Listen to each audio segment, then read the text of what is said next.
All right. And I'll officially introduce myself. I'm Flannery Winchester. I'm CCL's communications coordinator. And I'd love if we could do a round of introductions to start. So I heard where Lee and Claudia are, but let's, for the benefit of the whole group, let's go around and say, if you could just tell us your name and where you are calling in from, or what your home chapter is.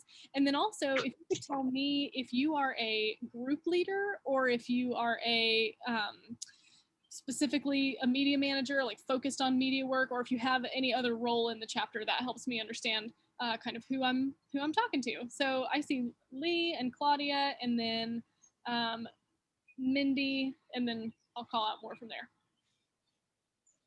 That's my cue. Oh, I'm Lee Morgan. I live in Annandale, but I'm the convener of the St. Cloud chapter, and I'm the group leader and the liaison, but I'm not the media person. We have somebody else who does that. And which state, Lee? Oh, I'm sorry, Annandale, Minnesota. Thank you, Mindy. He did tell me earlier, so I knew that. Yeah, but I was keeping it a secret from everybody else. All right, thank you, Lee. And Claudia? And I'm Claudia Egelhoff. I'm a group leader in Dakota County, which is a big county just south of the capital, St. Paul, Minnesota. And we have a media manager and a social media manager in our small chapter. We've got people interested in media. Who is your congressional rep? Angie Craig. Good. Nice. Mindy? And I'm Mindy Aller and the regional coordinator, so I don't have any particular role in media, except that I do feel like it's something that I haven't known a lot about, and therefore I haven't been as supportive to our chapters. So we definitely have some people here who know far more about media than I do. And I'm not counting Flannery. Thank you for being here, Mindy. Yeah, as a regional coordinator, you have plenty of other things to do that are not media. I'm not going to send you away tonight with an assignment. Don't worry. No, but I think that our chapters have been under-supported because I really have no knowledge in this area. So that's why I'm really excited about this call. I hear you. Yeah. Well, in general, I'll say I feel like I've not been able to support the chapters as much as I would like our comm staff to be able to. And so that's part of why we're trying to move more in that direction. So yeah. So, okay. Then I see Kim and Samantha, and then John McAtee has joined us. Hi, I'm Kim Hermson. I'm from Lincoln, Nebraska, and I oversee our social media for our Lincoln chapter and then our statewide accounts. And then I recently started a media committee for our Lincoln chapter a month ago, so relatively new to the media committee. Awesome. Okay. I'm Samantha. I am the group leader of for Sioux Falls, South Dakota. I just started like 2 weeks ago, so I don't know a whole lot, but I'm learning. Awesome. This is a great place for you to be. We're gonna like give the, really break it down. You can ask any question that you have. Yeah. Thank you so much for being here. And John? Yeah. Oh, and Sam, I'm really glad you're out in Sioux City. We were needing more CCL presence out there, western side of Iowa. So I'm John McAtee. I'm a retired physician in Iowa City, and I've been busy in most phases of CCL for 4 years or so, lobby meetings, and I'm on the editorial board at the Iowa City Press Citizen. So I've been helping write op-eds about this. And by the way, Peter Rolnick just, I'll forward it to you. I sent it to Mindy. Had a great op-ed. Do you know Peter Rolnick, all of you? We don't, but we're just doing introductions at this stage. Introductions, so I'll tell you later. So anyway, yeah, and so basically I drafted the editorial that we just got, Iowa City Press Citizen. Wonderful, thank you, John. And then I see Pat has joined us. Pat, we're just doing introductions. If you could introduce yourself, tell us where you're calling in from, and then what role you have within your chapter. Are you a group leader? Are you focused on media, or do you have other things that you work on in your chapter?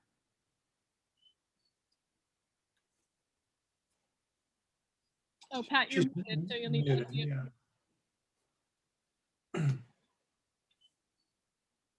Okay. Well, Pat, I hope you can hear us. If you can, you're welcome to unmute and introduce yourself. whenever you can. I, I can tell you that Pat is our group leader in the Eden Prairie, Minnesota chapter. And Eden Prairie. What state is that? Minnesota. Okay. It's a suburb of Minneapolis. Got it. Okay. Strong Minnesota showing on the call tonight. All right. Well, so thank you all for giving me that quick overview. And the reason that I ask about who's a group leader and who's a media manager is because something that I'm realizing, and as I dive a little deeper, is that there are so many group leaders who are pulling the weight of the media work, and but y'all have plenty to do that is not related to media. You have to run the group, and so one of my goals is to help you figure out how to identify who might be interested in media and who might be able to take some of that work off your plate and really run with it so that you can focus on leading the chapter.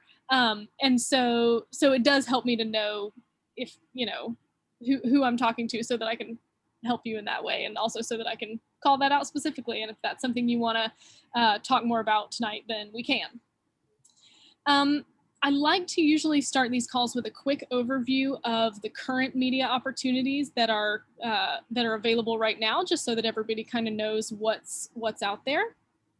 So the main things that I see right now are, first, and perhaps obviously, the conference was this weekend, and our lobbying push is going on right now.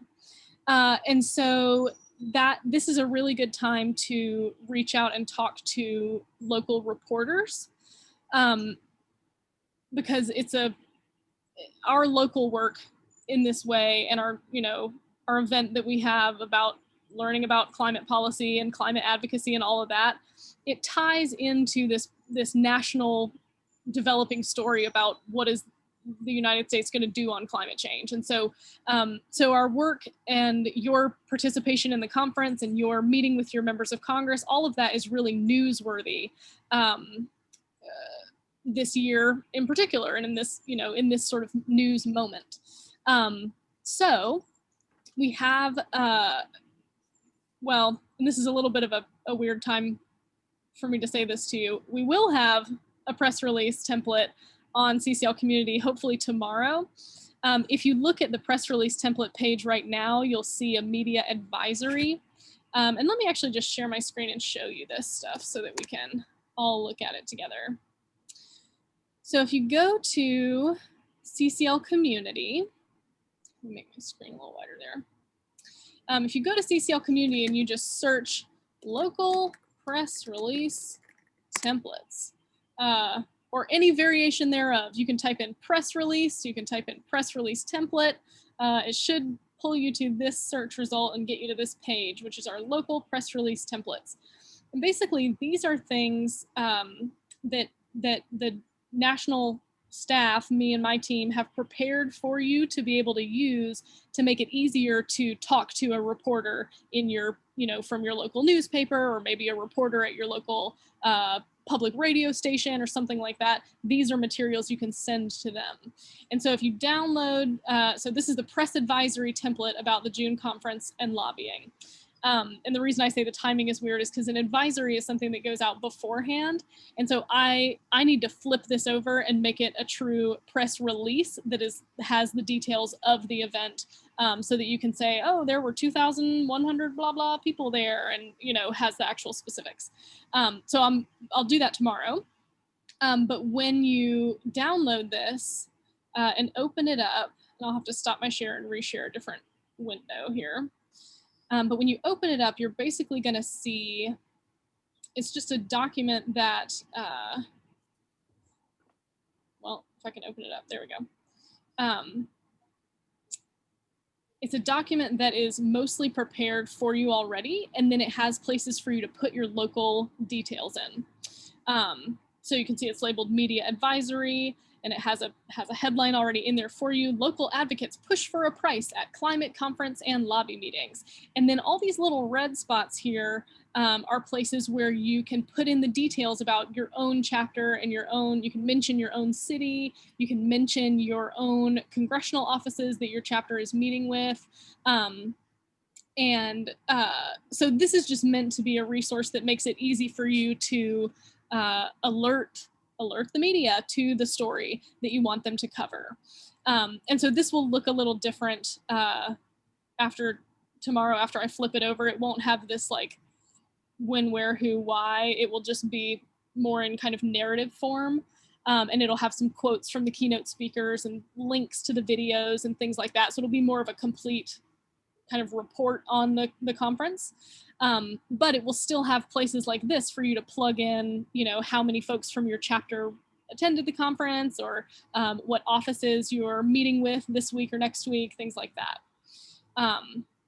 So that is, that's a big opportunity right now. And then in support of that, your other folks in your chapter can be writing letters saying, we just attended this big national climate event and learned that there's, you know, that the other countries are going to put prices on carbon and America needs to catch up. And you know, so you can kind of use the conference as a jumping off point to talk about, to write a letter about whatever you really want to say. And you could also be writing letters thanking your member of Congress for meeting with you. So you could say, we were, you know, I was lucky enough this week to meet with the staff of Representative so-and-so, and I just wanted to, you know, thank them for their attention on this important issue. It affects us here in, you know, in St. Paul in these different ways, and that sort of thing. So you can also use the lobbying as a jumping off point for a letter. And one just caution there, you do want to be careful to maintain confidentiality. So you don't ever want to say to a reporter or write in a letter things that were said in a lobby meeting. You do want to keep that confidential.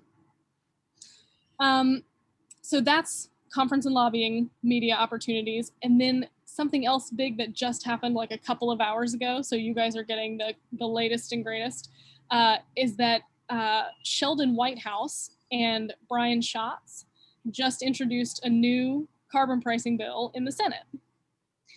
So it's called the Save Our Future Act. And it's a very interesting carbon pricing bill. So what it does is it puts a price on carbon. It directs some of that revenue to American households, particularly low income or lower income households. It also puts a price on fossil fuel pollutants. So not just greenhouse gases, but specifically like nitrous oxide, sulfur dioxide, the stuff that affects people's health when you burn fossil fuels. It prices that stuff also, which is a major concern of environmental justice communities, because when you talk about climate, or when you talk about carbon pricing generally, it's like, okay, it's great that it will reduce emissions, but what about these places where there's a lot of pollution already, or there's too much pollution because there's extra, you know, there's factories there and there's refineries there and all that. And carbon pricing historically has not had a good answer to that. And so they've designed this bill to also put a price on those co-pollutants. So that's very interesting. Then there's also a bunch of, there's like block grants and money directed to environmental justice, a variety of environmental justice community concerns and investment type things. Then one more interesting thing. It has a whole section of the bill that's about coal communities. So, and they're referring to coal miners and coal communities as energy veterans, which I think is just while we're talking about media stuff, I think that is just a perfect piece of messaging, because you get it immediately, right? Energy veterans. It's like, yes, these are people that were, you know, sort of served in a way, right? The needs of the country. They provided us energy and they took care of us, kept us warm and all that. But now we're moving into a different, you know, a clean energy economy, and they need to be taken care of after their kind of service. Like it's really, I think it's really smart how they're doing it. But anyway, so there's a bunch of money that is dedicated to coal communities. And it's not just like job retraining stuff, it's like salary replacement and like taking care of their pensions and things like that, like really, really taking care of folks.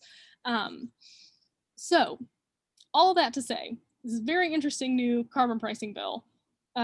It just came out. I'm not kidding when I tell you, like, I got the press release like 4 o'clock. So it's brand new. But this is something else that might be interesting to use as a jumping off point in media, depending on your media market. So there's not an obvious hook of like, I mean, unless your senator is on it. Oh wait, hold on. Let me see, because there are some other senators who are on it. Let me look. So White House and Schatz are the main ones. Oh no, there's nobody in this region, unfortunately. There's Martin Heinrich from New Mexico, Kirsten Gillibrand from New York, Jack Reed also from Rhode Island, Chris Murphy from Connecticut, and Dianne Feinstein from California. So maybe there's not an immediate hook for you guys here. Is there coal in the North Wind region? I don't think so. In North Dakota, yes. In North Dakota, okay. And actually in Western Nebraska as well, Kim? Or is it just a lot of coal goes through there? I can't remember if there's actual coal. Well, so maybe if there's a tie-in with, if there's a coal relationship, or if there are, areas where there's more pollution, or where air quality is a real problem, or things like that in the, in your state or in your region, this might be something to flag and say like, oh, our senators should take a look at this, because this is basically it's a way to do carbon pricing that also meets the unique needs of communities who really need extra support. So it's a very creative, inclusive sort of way to go about carbon pricing. So that's interesting. But the other point you could make, even if there's not an immediate tie-in to that bill, you could use this to write letters, or to talk to reporters about, this is one more example of growing momentum for carbon pricing, right? So there were 4 bills out before. So there's the Deutsch bill, the Energy Innovation Act, that we all know about and are have historically been focused on. That's in the House. Senator Dick Durbin put out his own carbon pricing bill in like February in the Senate. There's a companion bill to that bill in the House, to the Durbin bill. Then there's the Market Choice Act in the House, which is led by a Republican. And then now there's the Save Our Future Act, which I'm gonna have to try really hard to not just call it the SOFA, because that's what that's the acronym. I want to tell people, get on the sofa. But anyway, so that new bill. So now there's 5 active carbon pricing bills in the House and the Senate. And so you can just generally use that as a proof point in your letters, in your talking to reporters, anything, any interviews that you might snag. Like, these are good things to mention, is that there are 5 active carbon pricing bills, and they all show different ways to approach this policy. And so the conversation is not, are we going to act on climate, or are we going to put a price on carbon? The conversation is, how are we going to price carbon? Like, how are we going to craft this policy that we know is effective, that we know is going to get us closer to our goals? How do we want to design it? And that's really where the type of conversation that Congress is having now. So that was a little longer than I usually take on that, just because new exciting things today. So now, let's open it up for questions about any of that, or about anything else media related that you may want to ask about. Go ahead, Lee. Flannery, I had the impression there's some sort of press release from the G7 that buried in there was an acknowledgement that we had to price carbon. Have you picked this up? And if so, because it wasn't promoted by the Democrats, I'm hoping that it may be that the Republicans would embrace it.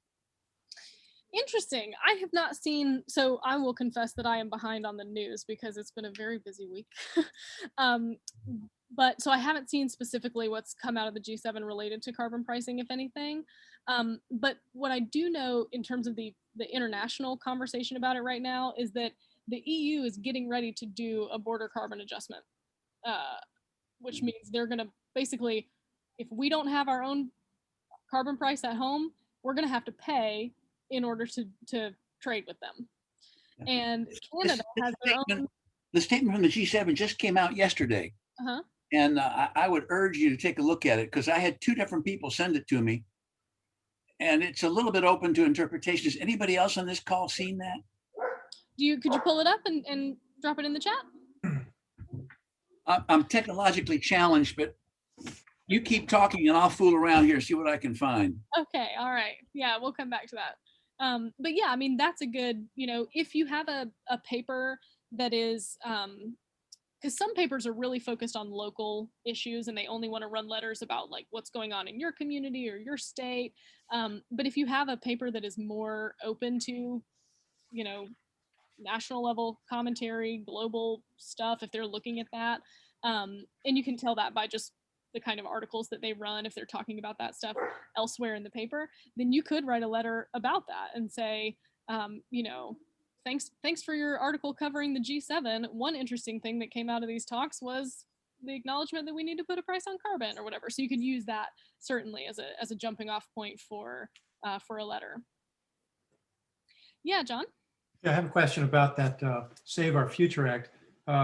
You mentioned that it puts a price on fossil fuel pollutants like nitrous oxide, sulfur oxide. Those are rather dispersed all across the country. How do they assess and place that price? That is a wonderful question. I do not know the answer to. I am really not deeper into the policy than the sort of headlines that I just gave you guys. Tony Cerna has put together some sort of one-pager that I believe he's going to be sharing with the related action teams, and we're going to be putting out more, like the DC team will put out a one-pager summary of the bill and that sort of thing. So okay. Much more information to come. I can give you there might be more information in the press release from the White House office. I can drop that in the chat. So those are as many specifics as I personally have right now. On the sofa. Yes, on the sofa. Claudia? Yes, so mine is more of a comment than a question. It sounds like a really smart approach from the media angle, from using the media lever to emphasize the many different carbon pricing bills. That seems like a smart thing to do. But on the grass tops lever, we're trying to get endorsements of EICDA. Right. And I'm just trying to figure out how I can be pushing EICDA with local business people when it's such a good message to also say there's all these carbon pricing bills and look how popular carbon pricing is. Yet our endorsements are all about EICDA. Do you see what I'm saying? Yeah, I do. That's a good comment. It is a question. It's an implicit question of like, what's up with that? So I guess when I'm talking about the media narrative of there's, carbon pricing is popular and there's all this momentum, and that's the kind of thing that you can use to frame other things that you want to set up. It doesn't have to be the whole story, right? And so, and I'm glad that you brought up grass tops, because this is really a way I'd encourage you to think about media. The media lever is, it's something that can amplify the work that your chapter is doing in all the other levers, right? In all the other areas. So let's say you've got a robust grass tops team that is going out there and getting endorsements. When you get a new endorsement, then the media folks can turn around and put out a press release about that and tell the local reporters, say, local, Highland Brewery endorses national carbon price. And then and so then the story is more local about this business owner or this business has spoken up and said, we need, Congress should pass this bill. And you can talk specifically about the Energy Innovation Act. And so that's fine to focus on that bill. But then somewhere in that press release, or maybe even just in a verbal conversation with the reporter, you can convey, yeah, so there's a lot of momentum, behind this bill. It has the most co-sponsors. It has tons of grassroots support. There's also some other policy ideas in Congress about how to do carbon pricing. Like, there's just a lot of movement in all these directions. So it's kind of framing and color. But what you're doing with the endorsements, or giving presentations in the community, or having any kind of local events with the chapter or with other groups, things like that, all of that is really like the story. That's the local story. And what I was describing is can be framing or ways to help convince the reporter that this is something worth writing about, because whatever they're seeing locally ties into this thing that's going on nationally. Does that help a little bit? Okay. So it's a good idea to get endorsements for carbon pricing, but preferably the EIA, because that's the carbon pricing is the best way to lower carbon emissions. And whatever endorsements you guys can get is great. Any and all endorsements for, whether it's specifically for the Energy Innovation Act, or for carbon pricing, or even, I'm not sure, and I shouldn't get out of my lane because I'm not, on the Grass Tops team, but I don't know, do they encourage you or allow you to do, no? Just Well, Innovation Act? It doesn't count in the same way that an endorsement of our preferred bill counts. Sure, So it's not going to go on the special website. it's not going to go on the list, and Yeah. so it doesn't, yeah. Yeah. Well, so then in this way, maybe media opens up another avenue for you. Let's say you have a business who is not ready to, doesn't want to put their name on a specific piece of legislation, but they like generally the idea of what you're talking about. Then see if you can get a statement from them saying, yeah, the idea of carbon pricing sounds good. I would love Senator so-and-so to support this. And then you can use that as a proof point in future press releases, or future, you can, media, that will be meaningful to the media, even if it's not, specifically relevant for the Energy Innovation Act website, or, so maybe that could open up an option.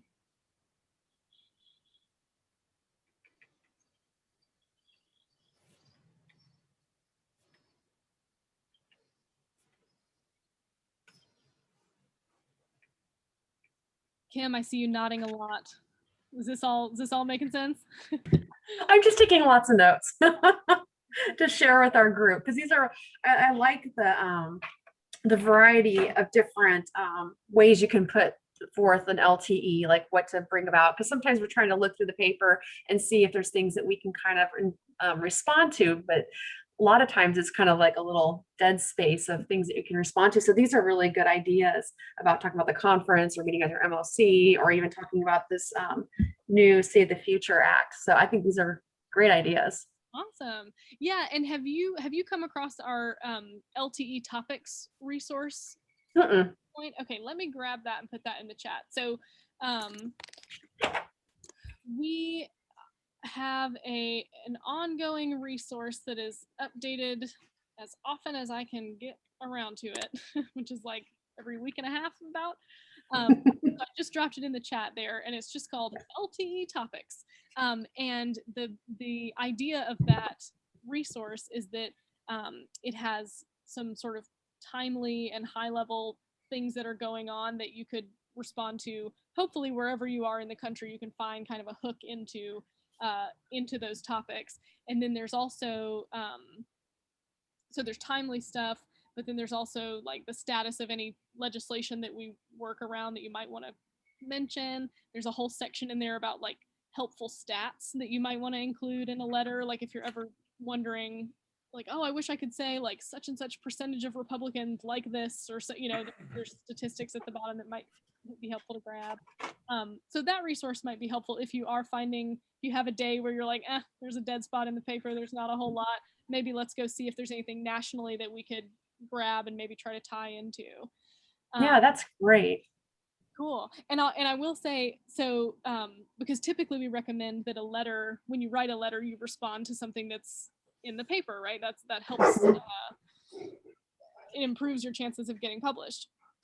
Well, one trick that I've used and gotten published with a couple times actually is if you want to write about something but your paper hasn't said anything related to it at all, you can start off your letter, "Dear editor, I was surprised not to see coverage of the blah blah blah in the paper this week." because then they sort of take a little affront to that. They're like, "How dare you suggest that we missed some news?" And they'll want to publish the letter and be like, "Well, there, we covered it now." That's a great idea. A little sneaky way to kind of get in there. So and that especially works with with those national topics, so like let's say there's God forbid, but surely there will be big wildfires in California, and it's like if there's something, if there's like a huge hurricane or something like that, and your paper hasn't said anything because maybe you're not in the geographic region, like you could still say, I was surprised not to see coverage of this, this huge incident, because we know that, even though a hurricane won't make it here, we're experiencing the effects of climate change too, with this and this, and our members of Congress need to act. Like you can kind of connect the dots, and so that might be just a little trick. Yeah, there's so many things like in your resources that could be pivots toward writing an article. Op-ed.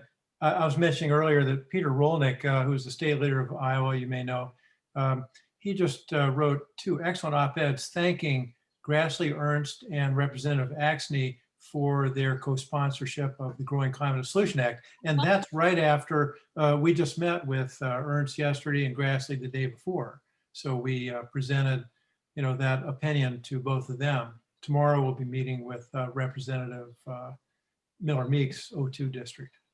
And John, I noticed she has just co-sponsored the Growing Climate Solutions Act as well. Right, Miller I Meeks. noticed that too. It's on the bill, congress.gov. Yeah. Peter actually didn't know that because it was difficult to find that on the congress.gov website.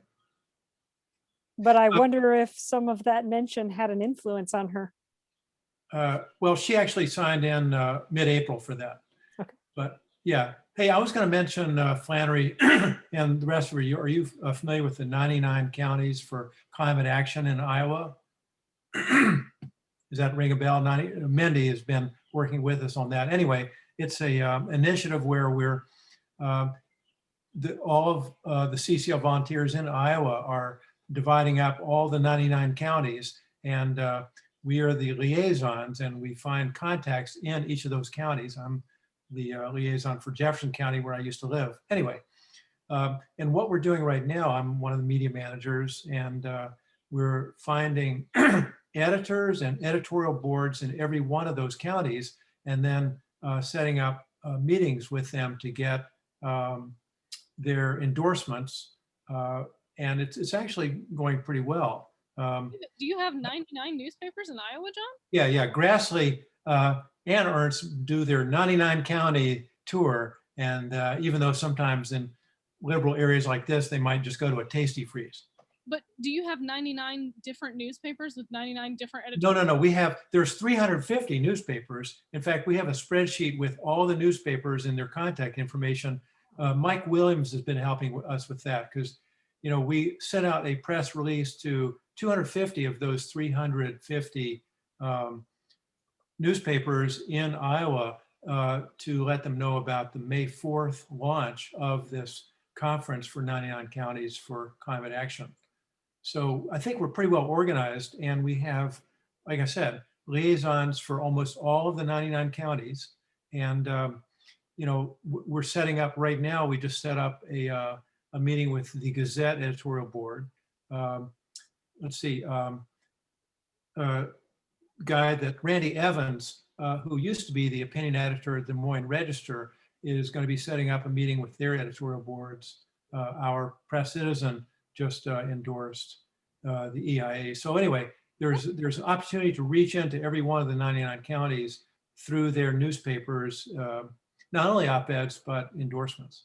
That's wonderful. Yeah, and that brings up a good sort of a question that I'd love to pose to all of you, which is how your chapters are organized around media work right now if they are. So John's saying that they, Iowa overall is organized sort of by county and they're going at it that way.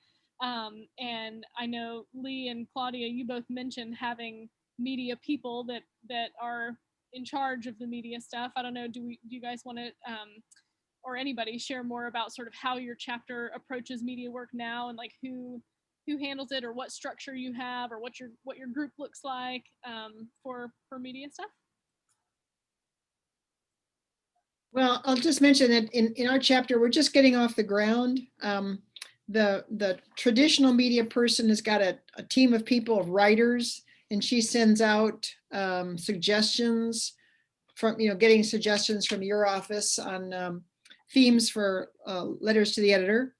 And she also has developed a really good relationship with one of our small regional free papers. And she's, which has been long developing, some other CCL members got to know that editor. And so we've got a long-term relationship with that paper. And that paper is printing lots of letters and several op-eds. So we've got one paper where we've developed a relationship, and they're always welcome to take our material. They're always welcoming our material.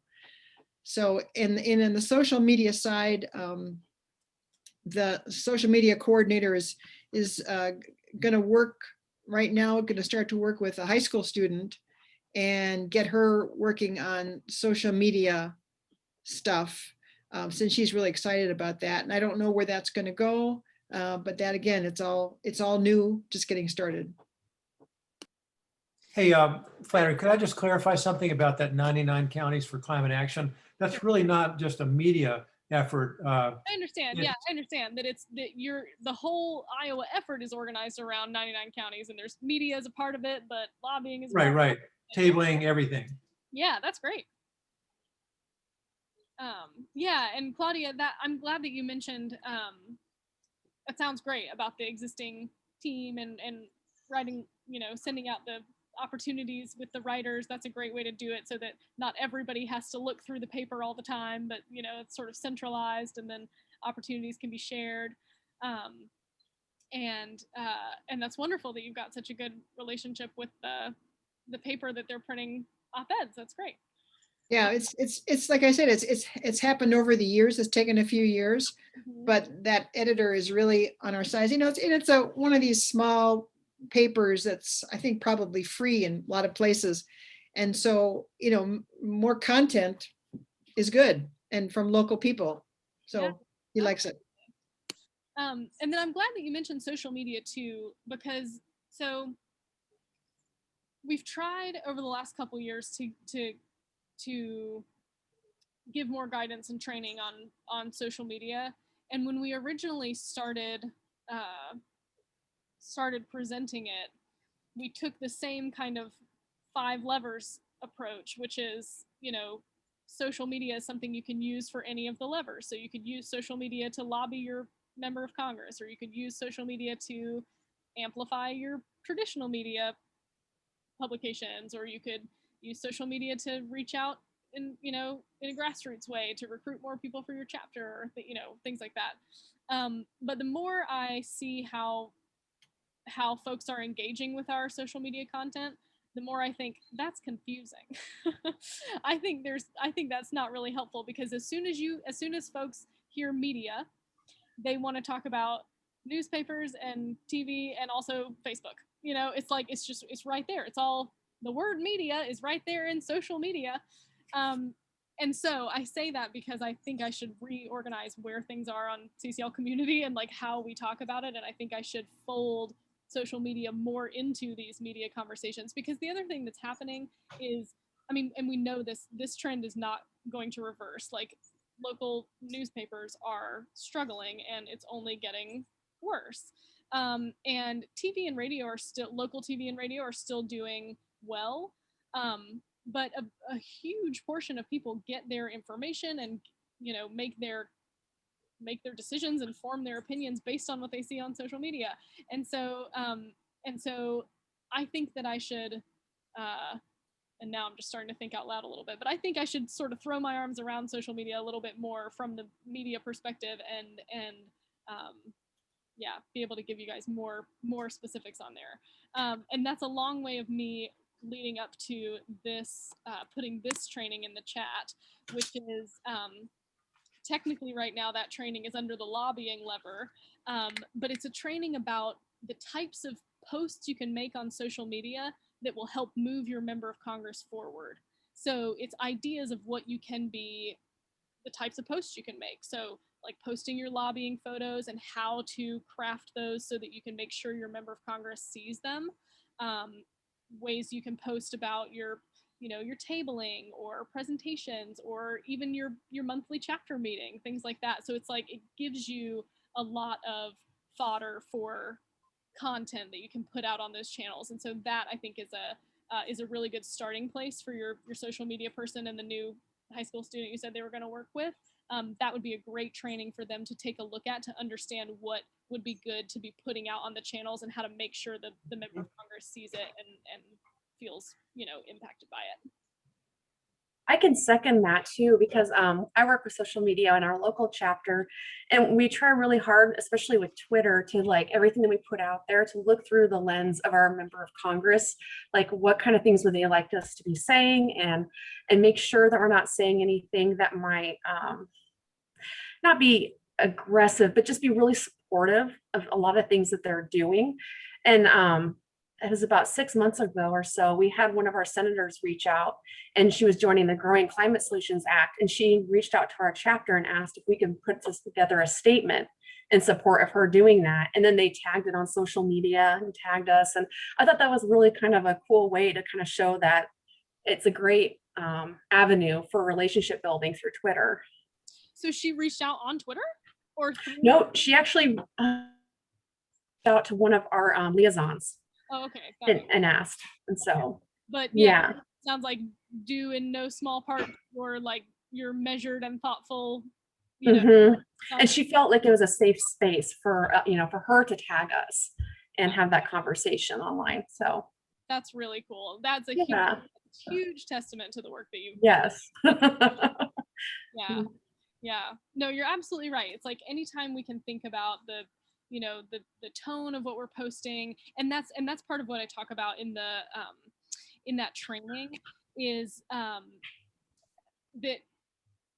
it's the tone, but also the content in terms of if we can post things that help the member do their job better, which is represent us. And so if we can post things that are not just like pestering them or like giving them a bunch of information that they probably already have, but rather showing them like, hey, look, here are people that you represent. We did an interesting thing that we want you to see because we would love you to know that this is important to us and this is something that we are focused on here in the, in this district or in this state. Oh, my husband just turned the light on for me.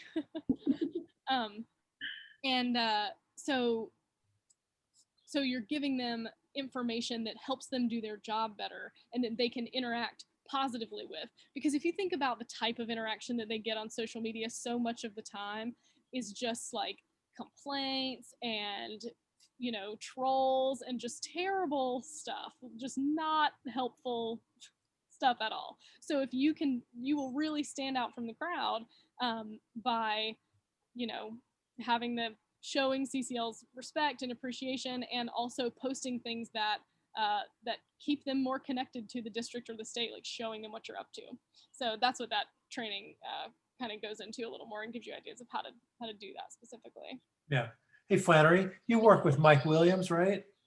Well, so there has been a transition actually, and he is no longer on staff. Oh, sorry to hear, because he was very helpful in as a local and state coordinator, creating the press release that we got out to those 250 newspapers. We have an IT expert who helped us use mail merge to send that out simultaneously to all of them, which is amazing. That's great. But anyway, hopefully there'll be another state and local coordinator. There will be, yes. I am in the process of reviewing applicants, and hopefully we will have somebody soon, and so that we can continue to expand the support we can offer you guys. And social media support too. Yeah, well, so that's part of why I say, like, I think I should just I think I should just own it from the media side, the comm side, because it doesn't really have a natural owner otherwise. Like if we organize it by the levers, then it's too easy for other staffers to be like, oh, go ask this person, or like, I don't know where to go for that, or I don't know if I should make that training. And so I think I should just do it. Right, but there's a social media action team, right? There is, yes, which Right. I've done with Ashley Hunt Martirano on our marketing team.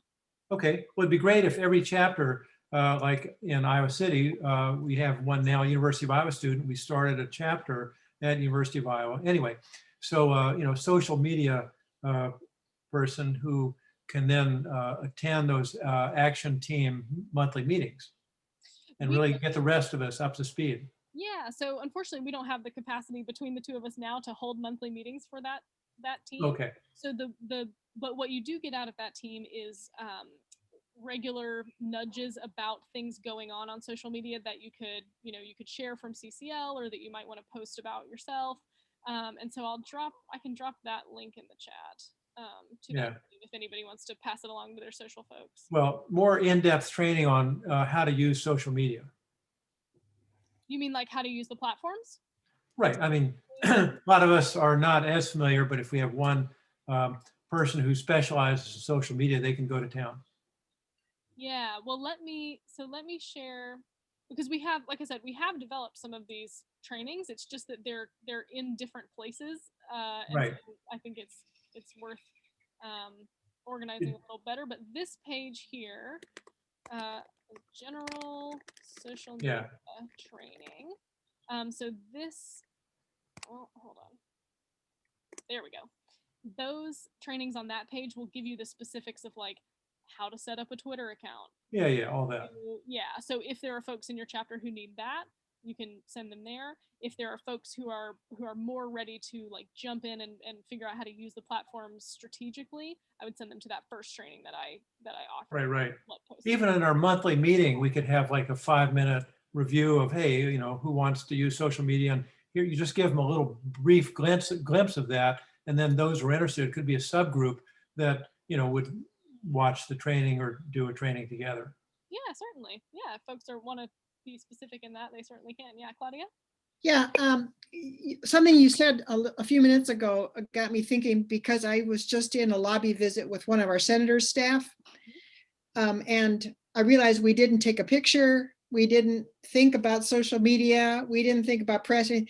So it might be useful in training, in meetings with liaisons to say something about social media, how the liaison could help the chapter or media coordinator, whatever, use social media so that they get it in their heads, or we get it in our heads, that we should always be thinking. Because our senator, I think both our senators don't use email newsletters anymore. They do all their communication on Twitter. I'm sure that Klobuchar does only does Twitter. I'm not sure about Senator Smith, but I know Klobuchar doesn't use newsletters anymore. She just communicates with people on Twitter. Interesting. And I don't, and I'm not on Instagram, so I'm not sure about Instagram, but or TikTok or anything else, but I know she uses Twitter a lot. And so as we interact with her as a lobby team, we need to be thinking how to, only we don't use social media. I mean, we're of the generation that doesn't, so we don't think about it. Yeah, well, and I think you're right. It's helpful to have somebody who's somebody to think about it. But the liaisons are thinking about the relationship, the moving the member forward, whoever's making the ask is thinking about making the ask, whoever's taking the notes, thinking about taking the notes. And I think at some point we had changed the meeting roles where we put in there photographer, and we said, like, just have somebody who will take a picture. But really that we could evolve that to be like photographer and social media person. Right. And that's something I do want to emphasize is, like, in your chapters, and this is true for traditional media or social media, not everybody has to do everything, right? So if there are people in your chapter who are not into social media, who think that it's it's going to be just a time suck, or they don't want to figure it out, or they're not they tried it, but they don't love it, or it's okay for those people not to do social media, like it can be something that you offer to to the high school student that comes in, or like to somebody new who says, well, I found you guys on Reddit or something, if there's folks who are demonstrating that they like social media, let them go, send them in that direction. But you don't have to like stress yourselves out trying to activate people on social media who have otherwise chosen not to participate in that way. So, and then same thing with media. It's like, if there are people who don't love to write, you don't have to try to force them to write. If they would rather talk to people and schmooze and like build relationships and make connections, have those people talk to the reporters, have those people chat with them and connect with them and set up coffee dates and go talk to the reporters, and or pursue the editorial board and have a meeting, and that kind of thing. So so you have my official communications director permission to not try to wedge everybody into everything. There's enough to choose from that that people can go in the directions that they kind of naturally fit. So if that's helpful, if that reduces anybody's stress level. I just got a great aha out of what you said there, Flannery, of that the person that the media contacts for comments doesn't have to be the media person. No, right? That you could have someone in your chapter that doesn't do anything about the writing, but they love talking to the reporter, or they're the one person that loves talking about the bill and they're happy to get a phone call about it. yeah. Because I think sometimes the people that like writing letters to the editor, or might like writing press releases, are terrified about the thought that the reporter might call them and ask them a question that they can't answer. Yeah, that's such a good point. So yeah, you could have somebody in your chapter who helps prepare the press release and then puts the name of the talker on there as the contact. And then maybe they even send it out, but then they say, for more information, call this guy or email this guy, or and so yeah, if you have somebody, and this is where you might, again, like, think about the other activity going on in the chapter. If you have folks who have historically done presentations, who are really comfortable speaking in front of a group, see if they would be willing to talk to a reporter or be the contact for a certain story, because they're, that's within their wheelhouse. So yeah, you can definitely plug people in different ways. Yeah, speaking of schmoozing, we're finding that it's really helpful to get to know the editors, and and so if you have like a working relationship with them, they're more likely to respond to, let's say, a press release that you send to them, because they go, oh yeah, my friend over in Iowa City, they'll just be more open to that. Otherwise, I don't know, how often do press releases actually get in the paper? I've never seen them. Maybe a reporter might write an article or something about it. Yeah, so a press release typically does not get in the paper as is. The Right. purpose of a press release is to just tell the reporter, hey, here's a story that you might want to cover, and here are the basic things you should know to decide if you want to write this story. Yeah, they're always looking for something. Yeah, and so yeah, you're right that you wouldn't see something labeled press release in the, No, of course not. That's not how a reporter interacts with it. But so, just to bring their attention to something that's, they're always looking for copy. absolutely, yeah. And so, and as newspapers are, understaffed more and more, occasionally they will grab chunks out of the press release and they will drop that into their article. So so you do want to make sure that it's accurate and all of that, and Yeah. that if you have a quote in there, that you're good with that quote if it does end up in print and that sort of thing. But generally, yeah, the press release is just a jumping off point. Right. So I do want to be sensitive to our time. We only have a couple of minutes left. So I'm going to drop one more link in the chat. Actually, no, two more links. So this is the first one. That page has all of our media trainings. So, and there's one that's called CCL Media Basics that just kind of gives you the overview of, like, especially for you, Samantha, we've like thrown a lot of jargon out there tonight. But that media basics training will talk you through, like, what is a letter to the editor? What is an op-ed? What is an article? What is an editorial endorsement? Like that stuff, it'll go through all that. And then there's in-depth trainings on each one of those areas that you might want to take action on. So that page is a good resource. And then I also have a little survey for you guys that you don't have to take right now. I mean, you don't ever have to take it. It's an option. But it's I've found as I'm sort of doing these regional calls that it's a good chance to do a little fact finding. And so the survey has just basic questions about like what media activities have you of what CCL offers. Which ones have you tried and enjoyed? Which ones do you like doing? Do you think are fun? Which ones do you think are too hard or you don't enjoy? You've tried them and you're like, not into that. Is there anything that you have never tried before at all?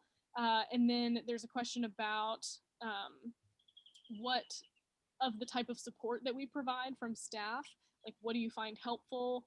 And then just kind of an open-ended question of, is there anything that you think would be helpful that we don't offer you right now?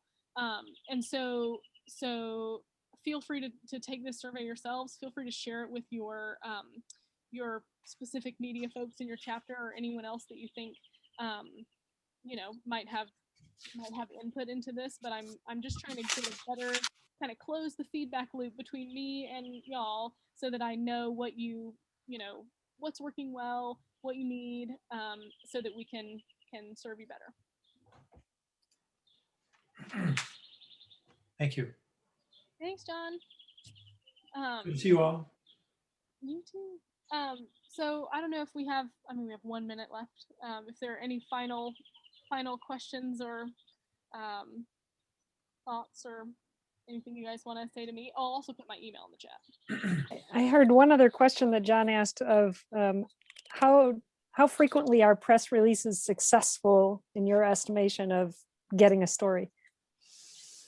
Oh, that's a tough one. So you are definitely going to have a lower, what's going to feel like a lower success rate than submitting letters or submitting op-eds, because reporters have tons of options of things to cover. They are getting tons of information thrown at them to consider all the time.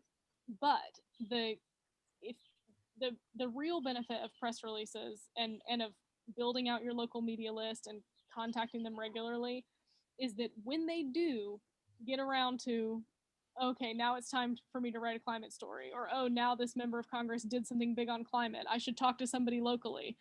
They're going to go through their sort of mental Rolodex and go, who can I call? Where should I start? And they will know, isn't there a group with climate in the name that emails me sometimes? And they'll look back through their email and they'll find your press release, they'll find your contact, and they'll get in touch with you.